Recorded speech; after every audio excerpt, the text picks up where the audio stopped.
Pendant que les gouvernements s'organisent, que les populations résistent et que des villages entiers subissent l'extrémisme violent au Sahel, à des centaines voire des milliers de kilomètres au sud, un calme apparent plane sur les capitales côtières ouest-africaines. Un calme qui laisse, paradoxalement, mais bien heureusement, la place à des initiatives. Quelques années plus tôt, des alertes avaient été données. Au moment où l'OTAN et des puissances occidentales s'en prenaient à la Libye de Kadhafi, rien n'a été fait. La digue a cédé, laissant place à un vide sécuritaire favorable aux groupes armés. J'annonce à nos frères et sœurs ainsi qu'au monde entier la mort de Muammar Kadhafi. Personne n'a pensé à reconstruire les États qui étaient déjà faibles. Les armes se sont propagées et aujourd'hui, le ver est dans le fruit. Une phrase devenue tristement célèbre depuis quelques années déjà, aux oreilles des hommes et femmes de médias, membres du FOMECAF, le Forum des médias chrétiens d'Afrique francophone. Ce qui s'est passé en Libye, la crise de 2011, la chute de Kadhafi, l'intervention de l'OTAN, qui a été quand même un facteur majeur de déstabilisation de toute la sous-région. En ce sens que la Libye, le vide sécuritaire créé en Libye a fait de la Libye un sanctuaire pour les terroristes.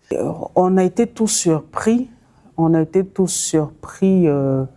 d'apprendre un matin qu'au Burkina Faso, il y a eu un attentat qui a fait des morts dans un grand hôtel de la place, précisément à Ouagadougou. On a été surpris d'apprendre qu'au Mali, il y a eu également des attaques une certaine année. On a été 3 fois plus surpris d'apprendre qu'en Côte d'Ivoire, en 2016, nous avons été victimes d'attaques terroristes.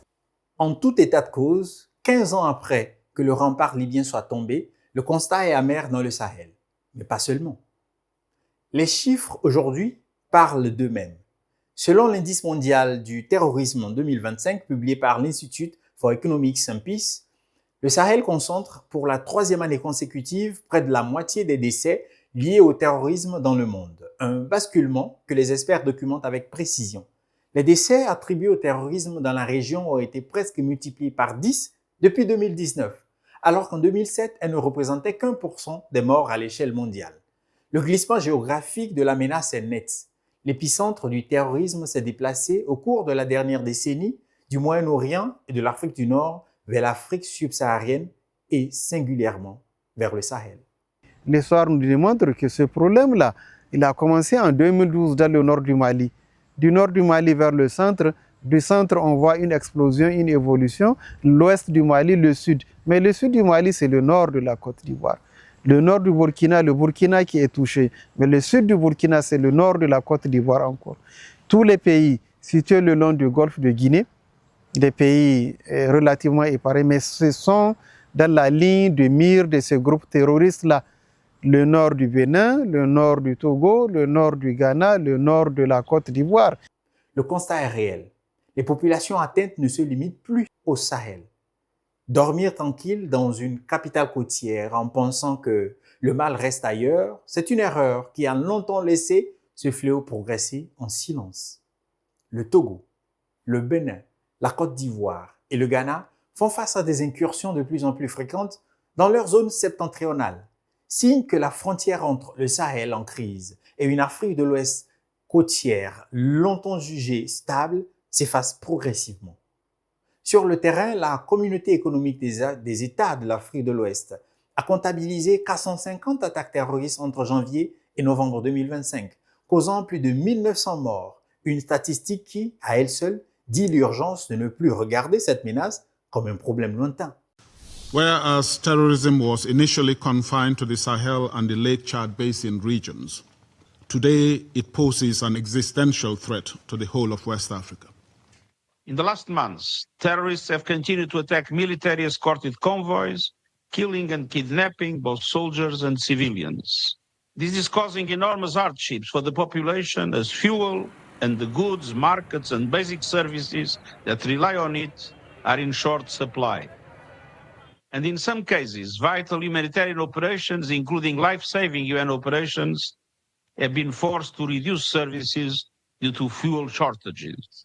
It is in this context that ECOWAS ministers of defense and finance met recently to agree on the activation of the standby force. Selon l'ONG Portes Ouvertes, 16,2 millions de déplacés chrétiens. Les gens ne se déplacent pas de cette manière pour occuper de manière temporaire des camps et se trouver dans des situations extrêmement difficiles pour le plaisir de vouloir bouger un peu. Si 45 millions de personnes en Afrique se déplacent sous les coups de boutoir de groupes djihadistes qui occupent toutes sortes de territoires dans l'Ouest africain, c'est que réellement la problématique est identifiée. En Afrique, on dit que quand la case du voisin brûle, et qu'est-ce qu'on fait? On se lève, on ne reste pas les bras croisés.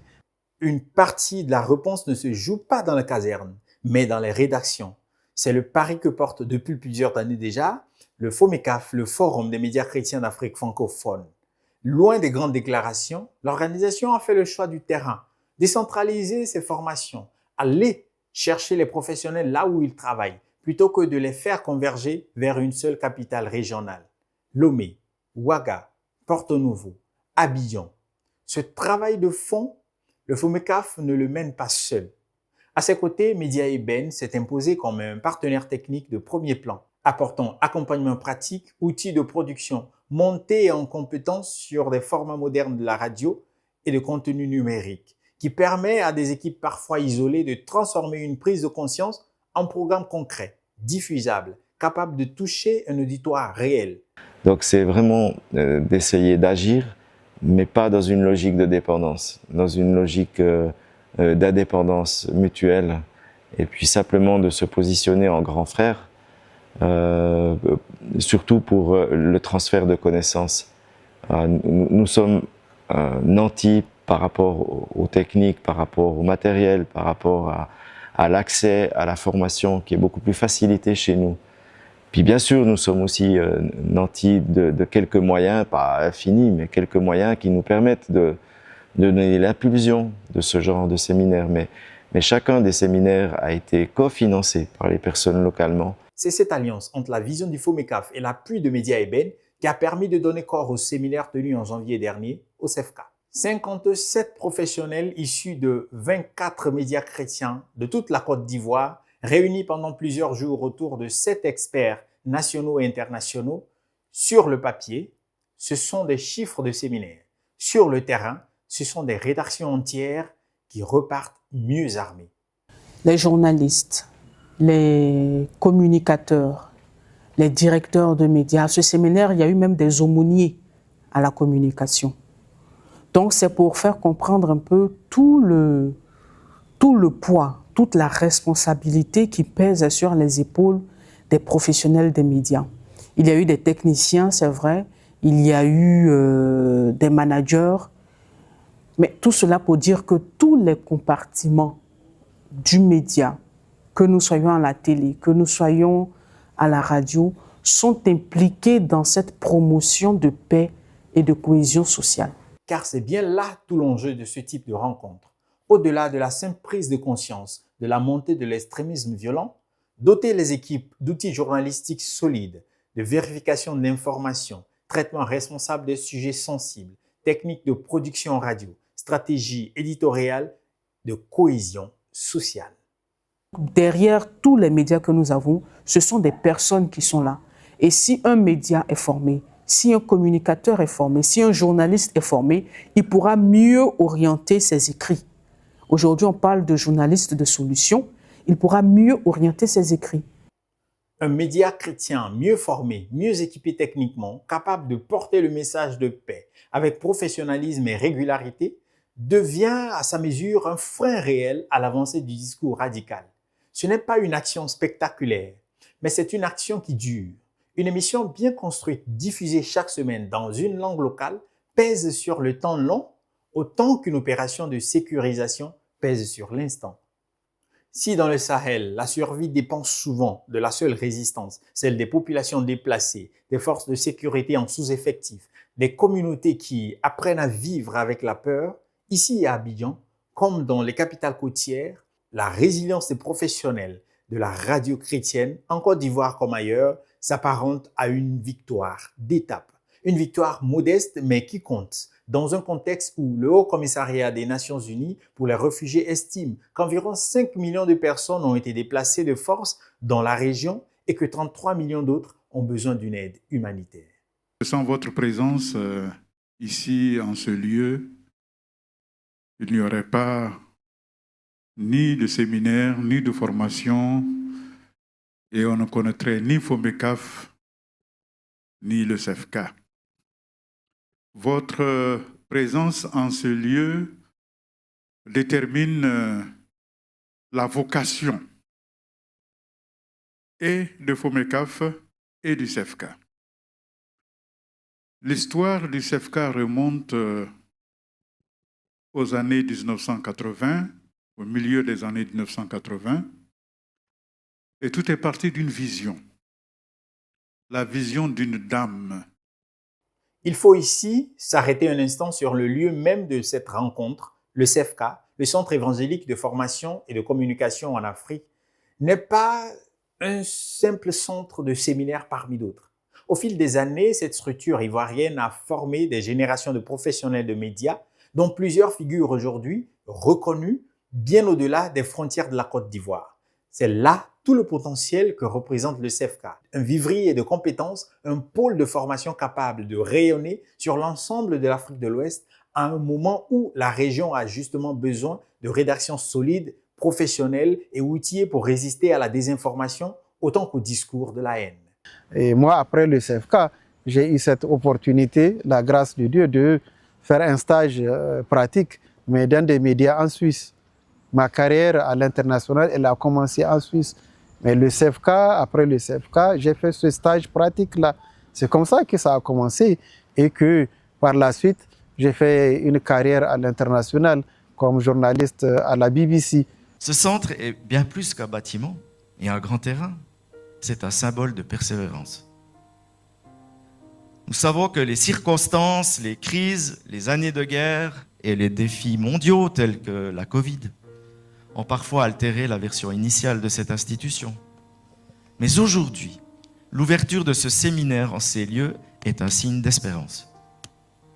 Le CEFK est appelé à renaître de ses cendres, que ses assises insufflent à ce centre une force nouvelle, une vision clarifiée et le courage nécessaire pour redevenir ce pôle d'excellence panafricain qu'il a toujours eu vocation à être. Le CEFK a produit des grands journalistes. Le CEFK a produit des grands hommes de médias. On a entendu d'autres témoignages qui sont responsables du ministère des médias chrétiens, mais qui sont responsables des studios, qui sont devenus des professionnels de médias qualifiés. C'est une manière de dire que la formation que le CEFK offre est une formation de qualité. Accueillir un séminaire du FOMECAF, c'est donc aussi pour le CEFK confirmer une vocation, celle d'un centre névralgique où se forme discrètement mais durablement une partie de la relève journalistique chrétienne de la sous-région. 15 ans après la chute de Tripoli, le fruit continue de porter les traces du ver. Mais à Abidjan, dans les locaux du CEFK, 57 professionnels épaulés par le FOMECAF et Media Eben ont choisi de ne pas attendre que la case du voisin achève de brûler. Ils ont allumé, eux, un autre genre de feu, celui de la formation, de la vigilance, de la résilience et de la parole qui rassemble plutôt que celle qui divise. Quand la case du voisin brûle, qu'est-ce qu'on fait? Donc, il faut une prise de conscience pour dire que ce problème-là nous concerne et qu'on doit se lever, ouvrir les yeux et agir. C'est pour ça qu'à Portes Ouvertes, nous avons lancé une campagne pluriannuelle appelée Afrique unie contre la violence pour sensibiliser, pour mobiliser le corps de Christ, pour ceux qui sont chrétiens, à la prière. Comment peut-on prier pour l'Église persécutée? Comment prier pour ce phénomène d'insécurité qui nous concerne tous aujourd'hui? Mais comment aussi se mobiliser? Dans vos rédactions, nous prions que vous ayez tous les moyens nécessaires pour mettre en application ce que vous avez appris, ce que nous avons appris aujourd'hui. L'urgence, elle est réelle et il faut agir au plus vite. Comme on le dit, mieux vaut prévenir que guérir. Guérir coûte vraiment très cher. Oh, wow.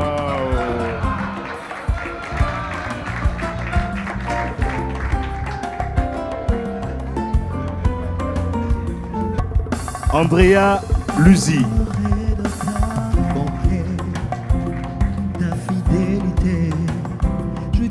Voilà, monsieur Andrea Luzi.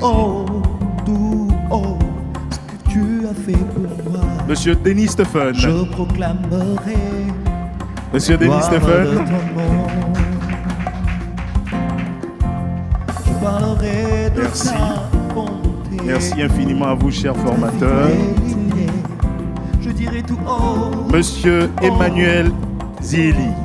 Ce que tu as fait pour moi, je proclamerai la gloire de ton nom. Monsieur Honoré Boni.